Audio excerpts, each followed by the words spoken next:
अस्सलाम वालेकुम मेरे सादा से पाकिस्तानी। मेरा नाम रेहान तारिक है और आप मेरा यूट्यूब चैनल और फेसबुक पेज देख रहे हैं। फैज़ाबाद धरना केस के खिलाफ दायर नजर सानी की दरखास्तें 28 सितंबर को समाअत के लिए मुकर्रर हो गई हैं, which it self is a big development. 28 सितंबर को फैज़ाबाद धरना केस की रिपोर्ट। फैज़ाबाद धरना केस ये वो केस है जो जस्टिस काजी फायज़ ईसा के खिलाफ एक बहुत बड़ी चार्जशीट बन गया। ऐसी खामोश चार्जशीट बना कि जिसने जस्टिस काजी फायज़ ईसा की ज़िंदगी बतौर जज अजीरन कर दी। कभी उसके खिलाफ रेफरेंसेस भेजे गए तो कभी उसकी फैमिली को डराया धमकाया गया, कभी उसके चीफ जस्टिस बनने की राह में बहुत सारी रुकावटें हायल की गई। लेकिन फिर चश्मे फलक ने देखा कि justice Qazi Faez Isa chief justice of Pakistan बनते हैं। वकला की एक मुलाकात होती है जिसमें पाकिस्तान बार काउंसिल के आबिद साकी साहब अज़राए तफन्नुनी कह देते हैं कि काजी फायज़ ईसा साहब वो फैज़ाबाद धरना केस की रिपोर्ट को कब मुकर्रर कर रहे हैं। वो केस जो रिव्यू पिटिशन है उसके अंदर जो ज़ाहिर वज़ारत दफ़ा ने भी दी हुई है, पाकिस्तान तहरीक इंसाफ ने भी दी हुई है, शेख रशीद भी हैं, एजाजुल हक भी हैं, उन रिव्यू पिटिशंस को कब टेकअप करेंगे। तो काजी फायज़ ईसा ने ऑन लाइटर नोट ये कहा था कि अगर नहीं करूंगा तो क्या आप मेरे खिलाफ धरना देंगे। और फिर हमने देखा कि फाइनली गुज़श्ता रोज़ इन रिव्यू पिटिशंस को भी समाअत के लिए मुकर्रर कर दिया गया और 28 सितंबर का दिन होगा कि जिस वक्त सुप्रीम कोर्ट ऑफ पाकिस्तान के 3 जजेस जस्टिस काजी फायज़ ईसा की सरबराही में जस्टिस अतर मिर्ला और जस्टिस अमीनुद्दीन खान इन रिव्यू पिटिशंस की समाअत कर रहे होंगे। अब सवालात बहुत सारे हैं कि इतना इंपॉर्टेंट केस जो उमर अता बंदियाल के दौर के अंदर टेकअप नहीं हो सका, जो बाकी जजेस जिस पर बात नहीं कर सके, इवन उस वक्त की इस्टेब्लिशमेंट उसके बाद इसको सर्द खाने में डाल दिया, ये फाइलों की नज़र हो गया, इस पर दोबारा कभी बात नहीं हुई। आनन फानन जब जस्टिस काजी फायज़ ईसा खुद चीफ जस्टिस बने हैं तो इस केस को दोबारा से रिवाइव होता हुआ देखा जा रहा है। इवन इस्टेब्लिशमेंट अब तब्दील हो चुकी है। तो सवाल बड़ा सादा सा है कि क्या at this point in time establishment और जस्टिस काजी फायज़ ईसा सेम पेज पे हैं। और सवाल तो फिर ये भी है कि हमने supreme court practice and procedure bill की जो समाअत है वो ऑन एयर देखी, यानी बराह रास्त नशर होती हुई देखी। तो क्या इस अहम केस की समाअत भी बराह रास्त टीवी पर नशर की जाएगी कि जिस वक्त वजारत दिफा, जिस वक्त शेख रशीद का तो पता कोई नहीं है, इस्लामाबाद पुलिस भी कह रही है कि शेख रशीद हमारे पास नहीं है, तो ज़मीन खा गई या आसमान खा गया है, कोई पता नहीं है। तो शेख रशीद भी क्या उस दिन आएंगे, एजाजुल हक होंगे, पाकिस्तान तहरीक इंसाफ होंगे, ये सब रिव्यू पिटिशंस लेके गए हुए हैं। तो क्या ये सारे वहाँ पर अपने केस को प्लीड कर रहे होंगे और सुप्रीम कोर्ट के 3 जजेस बैठ के इसको सुन रहे होंगे और बराह रास्त नशर हो रहा होगा? सवाल ये भी है। और फिर ये कि अगर इस्टेब्लिशमेंट और जस्टिस काजी फायज़ ईसा सेम पेज पे नहीं है तो क्या फिर जस्टिस काजी फायज़ ईसा तैयार है अपने खिलाफ एक और महाज खोलने के लिए? क्या इस्टेब्लिशमेंट का नज़ला चीफ जस्टिस काजी फायज़ ईसा के ऊपर एक बार फिर से गिरने जा रहा है और क्या को पीसीओ लगा के पीसीओ जजेस तैनात कर देगी इस्टेब्लिशमेंट और जस्टिस काजी फायज़ ईसा को हटा दिया जाएगा? ये सारा आर्गुमेंट आज आपके सामने रखेंगे और हमारी इसके ऊपर क्या टेक है ये हम आपको तफसीलात सामने रखेंगे और तफसील से आपके साथ जो है 243 सफ़ात पर मबनी फैज़ाबाद धरना केस की रिपोर्ट वो सामने रखने की कोशिश करेंगे। अब 243 सफ़ात हैं, ज़ाहिर है उसमें से जो चीदा नकात हैं वो हमने आपके लिए निकाले हैं। सबसे इंपॉर्टेंट चीज़ तो ये है कि 2017 के अंदर ये 22 रोज़ा धरना हुआ था। और ये क्यों हुआ था? ज़ाहिर है सबको पता है कि उन दिनों पाकिस्तान मुस्लिम लीग नून की हुकूमत थी और जो ताकतवर हल्के चाहते थे कि पाकिस्तान मुस्लिम लीग नून की हुकूमत को घर भेजा जाए, उन्होंने मज़हब कार्ड खेला था। और उस मज़हब कार्ड की पादाश के अंदर ये कहा गया था कि ख़त्म नबूवत का जो हल्फनामा है उसके अंदर रद्दोबदल किया जा रहा है। और उन दिनों पाकिस्तान मुस्लिम लीग नून की 2 शख्सियात बड़ी ज़ेर अताब थी। एक तो वज़ीर कानून जाहिद हामिद साहब थे और दूसरी अनुशा रहमान साहिबा थी जो उस कमेटी की मेंबर थी। हालात क्या है, स्टोरी बरकैफ बड़ी मुख्तलिफ थी और हमने खुद सिराजुल हक की ज़बानी बहुत सारी चीज़ें सुनी कि असल में वो शिक तो ऐसी थी ही नहीं। और फिर जाके पार्लियामान के फ्लोर के ऊपर सिराजुल हक साहब ने क्या कह दिया था, ज़ाहिर है ये बड़ी लंबी चौड़ी स्टोरी है, मैं उसमें जाना नहीं चाहता। लेकिन ये हल्फनामे की बुनियाद बना के एक पॉलिटिकल रिलीजियस पार्टी को कहा गया था कि आप बाहर निकलें और तहरीक लब्बैक पाकिस्तान ने फैज़ाबाद के मकाम के ऊपर 22 रोज़ का धरना दे दिया था। जिस वक्त हुकूमत इंगेज नहीं कर पाई, यानी जिस वक्त इनके साथ मुज़ाकरात कामयाब नहीं हुए, सुप्रीम कोर्ट ऑफ पाकिस्तान का ये ऑर्डर आया कि इनको निकालें, तो फिर यूज़ ऑफ फोर्स की गई। जब वो यूज़ ऑफ फोर्स हुई तो तहरीक लब्बैक पाकिस्तान ने पूरे मुल्क के अंदर मुख्तलिफ मकामात के ऊपर सड़कें जैम कर दी, बड़ी बड़ी शराएँ बंद हो गई। और फिर जब वो क्रैकडाउन हुआ तो पुलिस वाले भी ज़ख्मी हुए। फिर बिलाखिर 25 नवंबर को क्रैकडाउन होता है और 27 नवंबर 2017 को तहरीक लब्बैक की क़यादत के साथ बैठा जाता है और उनके मुतालबात तस्लीम कर दिए जाते हैं। यानी वो ख़त्म नबूवत के हल्फनामे में रद्दोबदल से मुताल्लिक भी मुतालबात तस्लीम होते हैं और जाहिद हामिद साहब जो वफाकी वज़ीर कानून थे उनके इस्तीफ़े की शर्त भी मान ली जाती है और वो इस्तीफ़ा दे के चले जाते हैं। आज तक जाहिद हामिद दोबारा प्रैक्टिकल पॉलिटिक्स के अंदर आपने मुतहर्रिक होते हुए देखे नहीं होंगे। एवन फील्ड के अंदर कहीं ना कहीं अनुशा रहमान किसी जगह पर दिखाई दे देती हैं, लेकिन प्रैक्टिकली आप देखिए कि कितना फायरी किस्म का ये कार्ड है, रिलीजियस कार्ड है कि आपके बोथ जो मेन स्ट्रीम पॉलिटिकल लीडर्स हैं वो आउट कर दिए गए, वो कहीं दिखते ही नहीं है और उनकी ज़िंदगियों को ख़तरा था कि उन्होंने पाकिस्तान से भाग के जान बचाना जो है बाहर किसी दूसरे मुल्क के अंदर पनाह लेना ज़्यादा मुनासिब समझा। पनाह टेक्निकल टर्म्स में नहीं, असाइलम नहीं लिया, लेकिन उनको बिलाखिर जाना पड़ा यहाँ से।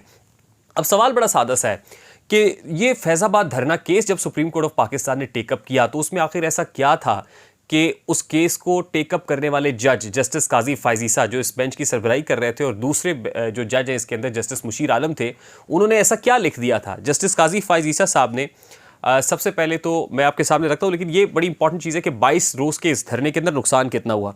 इस धरने में इस्लामाबाद पुलिस का कुल खर्चा 19 करोड़ 55 लाख रुपए आया, जबकि मेट्रो स्टेशन की तोड़फोड़ और बंदिश के 22 कौमी खजाने के 6 करोड़ 60 लाख का नुकसान उठाना पड़ा और सुप्रीम कोर्ट ने मामले का अज़ खुद नोटिस लिया। अब इस अज़ खुद नोटिस एक केस के दौरान ही जब फैज़ाबाद धरने की बात हुई तो इस केस को अज़ खुद नोटिस केस के अंदर तब्दील कर दिया गया और फिर इस रिपोर्ट के अंदर जो इंपॉर्टेंट पॉइंटर्स है वो क्या थे।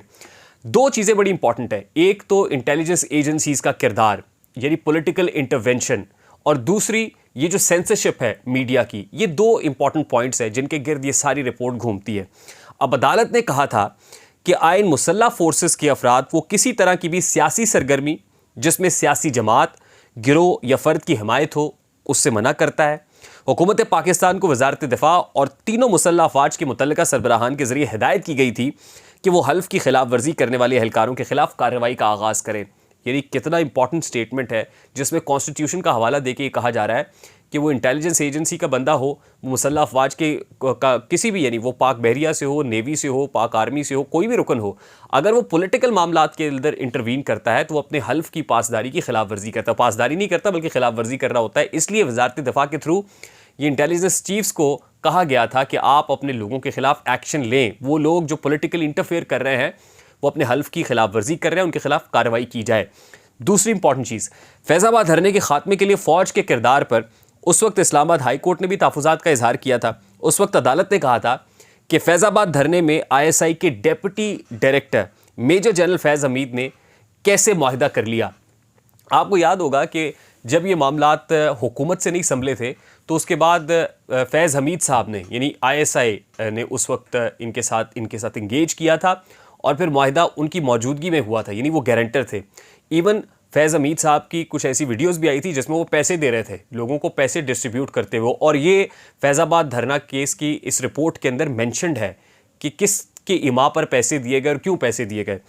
तीसरी इंपॉर्टेंट चीज़, सुप्रीम कोर्ट के फैसले में ये भी कहा गया है कि तमाम खुफिया इदारों बशमूल ISI, IB और MI और पाकिस्तानी फ़ौज के शोबा ताल्लुकात आमा को अपने मैंडेट से तजावुज़ नहीं करना चाहिए और ना ही वो इजहार राय की आज़ादी को सल्ब कर सकते हैं और ना ही उन्हें चैनल्स और अखबारात की नशर व अशात और तस्सील में मुदाखलत का इख्तियार है। यानी ये जो इंस्ट्रक्शंस आती हैं कि आपने ये केस नहीं दिखाना, ये धरना नहीं दिखाना, इसको बंद कर दें।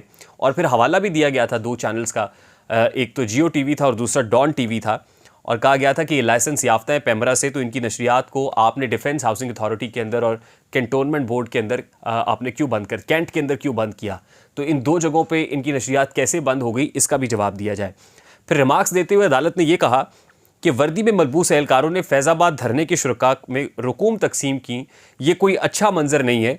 इस फैसले में DG ISPR के सियासी बयान का भी हवाला दिया गया जिसमें उन्होंने कहा था कि तारीख साबित करेगी कि सन 2018 में होने वाले जो आम इंतखाबात हैं वो शफाफ तरीन इंतखाबात होंगे। तो अदालत ने यह कहा कि भी आपका तो मैंडेट नहीं है कि आप इस तरह की बात आके कर दें। अब ISI ने एक रिपोर्ट जमा कराई थी सुप्रीम कोर्ट ऑफ पाकिस्तान में इस धरने से मुताल्लिक, और उस रिपोर्ट के अंदर उन्होंने क्या कहा था, उसमें उन्होंने कहा था कि इस धरने को प्रमोट करने वाले मुस्लिम लीग ज़िया के सरबरा जो ज़ियाउल हक साहब हैं, पीपल्स पार्टी के शेख हमीद और हुक्मरान जमात पाकिस्तान तहरीक इंसाफ के उलमा, और साथ ही अवामी मुस्लिम लीग के सरबरा और वफाकी वज़ीर शेख रशीद साहब हैं जिन्होंने इस धरने को प्रमोट किया। ये ISI की रिपोर्ट थी जो सुप्रीम कोर्ट ऑफ पाकिस्तान में सबमिट हुई थी, और सुप्रीम कोर्ट ऑफ पाकिस्तान ने इस फैसले में ISI की उस रिपोर्ट को भी लफ किया है, यानी उसके साथ रखा है। इसीलिए जो रिव्यू पिटिशंस हैं उसके अंदर शेख रशीद भी गए, एजाजुल हक भी गए, पीपल्स पार्टी के एक रुकन का नाम लिया गया शेख हमीद, वो भी, और फिर पाकिस्तान तहरीक इंसाफ भी रिव्यू पिटिशन में चली गई। अब उन रिव्यू, यानी ज़ाहिर है उन्होंने कहा जी हमारे इसमें किरदार कोई नहीं था, ये रिपोर्ट गलत है। अब रिव्यू के अंदर ये मामला है, यानी इनकी इन रिव्यू पिटिशंस को टेकअप किया जाएगा और देखा ये जाएगा कि क्या ये दुरुस्त कह रहे हैं या जो रिपोर्ट सबमिट की गई थी वो दुरुस्त है। अब ये जो फैज़ाबाद धरना केस की तफसीलात हैं, जो ऑब्जर्वेशंस हैं ऑनरेबल कोर्ट की, सुपीरियर जुडिशरी की, अगर उस पर अमल दरामद हो जाता, यानी ये इंटरवेंशन जो इंटेलिजेंस एजेंसीज के लोगों की पॉलिटिक्स के अंदर हैं, आज फौज ये कहती है हम सियासत में मुदाखलत नहीं कर रहे, हम ए पोलिटिकल हैं या न्यूट्रल हैं, तो अगर आप अमल दरामद करा लेते उसी वक्त, तो आपका कम से कम ये तासुर उसी वक्त दम तोड़ जाता कि फ़ौज ए पोलिटिकल हो गई है या न्यूट्रल हो गई है। यानी अगर फ़ौज की सियासत में मुदाखलत कम करनी थी तो वजारत दिफा के थ्रू जो बाउंड किया गया था सर्विसेज चीफ्स को, अगर वो उस वक्त सद्देबाब कर लेते और उस वक्त उन अहलकारों का तयन करके उनको सजाएं दे दी जाती जो इसके अंदर मुलव्विस थे, तो शायद दोबारा ये सवाल ही ना उठता। अब भी अगर जनरल फैज़ हमीद की ये तस्वीर आई, ये वीडियोज़ आई पैसे डिस्ट्रीब्यूट करते हुए, उनके किरदार के ऊपर सवाल उठा, तो सवाल तो बड़ा सादा सा है, क्या इस्टेब्लिशमेंट ऑन बोर्ड है और वो फिर उस वक्त के 3 स्टार जनरल यानी जनरल फैज़ हमीद का एहतसाब होने देगी? यानी अब भी वो कहते हैं ना कि अभी भी वक्त जो है वो कोई बहुत ज़्यादा हाथ से निकला नहीं है, अब भी वक्त है। अब भी अगर आप करेक्टिव मेजर लेना चाहते हैं, यानी अब भी अपनी इस्लाह करना चाहते हैं तो कर सकते हैं।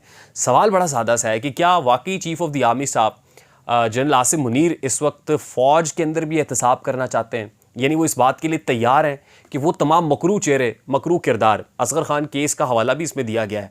असगर खान केस के बाद कहते हैं कि अगर आप अपने आप को करेक्ट कर लेते तो वो भी वक्त था, फिर भी आप तक ये नौबत ना आती कि फैज़ाबाद धरना केस आपको देखना पड़ता। रियासत की नाकामी का जिक्र भी किया गया है जो 12 मई को हुआ था 2007 में, और वकला जिस तरह से मरे थे कराची के अंदर, उसके अंदर भी रियासत की नाकामी का पोल खोला गया है। और अगर वाकई आपने रियासत की रिट को स्ट्रॉन्ग करना है तो इदारों को अपने मैंडेट के अंदर रह के काम करना पड़ेगा। ये बड़ी इंपॉर्टेंट ऑब्जर्वेशंस हैं, और अगर आज इस पर फौज तैयार है कि इस केस पर अमल दरामद होना चाहिए, इस रिपोर्ट पर अमल दरामद होना चाहिए, तो इससे नेक शगुन कोई नहीं हो सकता। और मुझे तो ये लगता है कि बंदियाल साहब ने जाते जाते जो नायब तरमीम वापस किए हैं, फ़ौज बड़ी क्लियर है कि सियासतदानों का एहतसाब भी होने दें। और अब ये जो फैज़ाबाद धरना केस में रिव्यू पिटिशंस को टेकअप किया है, तो इसमें भी इस्टेब्लिशमेंट मेरी दानिश में मुझे ऑन बोर्ड नज़र आती है, और वो तैयार हैं, क्योंकि आज से पहले अगर इस्टेब्लिशमेंट ऑन बोर्ड ना होती तो बंदियाल साहब की कोर्ट थी, वो इसको टेकअप करते, बंदियाल साहब की कोर्ट उठा के इस केस को मारती, रिव्यू पिटिशंस को एक्सेप्ट किया जाता और फैज़ाबाद धरना केस की जो रिपोर्ट है वो दम तोड़ जाती। लेकिन आज इस केस का टेकअप किया जाना, यानी आज चीफ जस्टिस भी बदल चुका है, बहुत सारे मकरू चेहरे भी मंजर से आउट हो गए हैं, फ़ौज के अंदर से भी, और फ़ौज के अंदर भी chief of the army staff general Asim Munir साहब है। यानी ये 2 लोग ऐसे हैं जो हीरो का किरदार अदा कर सकते हैं, ये हीरे बन जाएंगे, और इन हीरो को जो तारीख़ है पाकिस्तान की वो याद रखेगी। अगर आज इस केस के अमल दरामद हो जाता है रिपोर्ट पर, और ये तयन कर लेते हैं कि वो इर्रिस्पेक्टिव ऑफ द फैक्ट कि वो कोई फ़ौजी है, वो कोई इंटेलिजेंस एजेंसी का एहलकार है, या फिर वो सियासतदान है, अक्रॉस द बोर्ड एहतसाब होना है, फिर रहे मियाँ साहब अगर बाहर ही रहना है तो, फिर रहे इमरान खान अगर अंदर ही रहना है तो, नो मैटर व्हाट, अगर आज आप फैसला कर लेंगे तो आने वाले जो मुस्तकबिल है, यानी हमारा कल है, वो उसका तयन करेगा कि हमारा कल कैसा होगा। मुझे रेहान तारिक को इजाज़त दीजिए, अपना बहुत सारा ख्याल रखिएगा। अस्सलाम वालेकुम।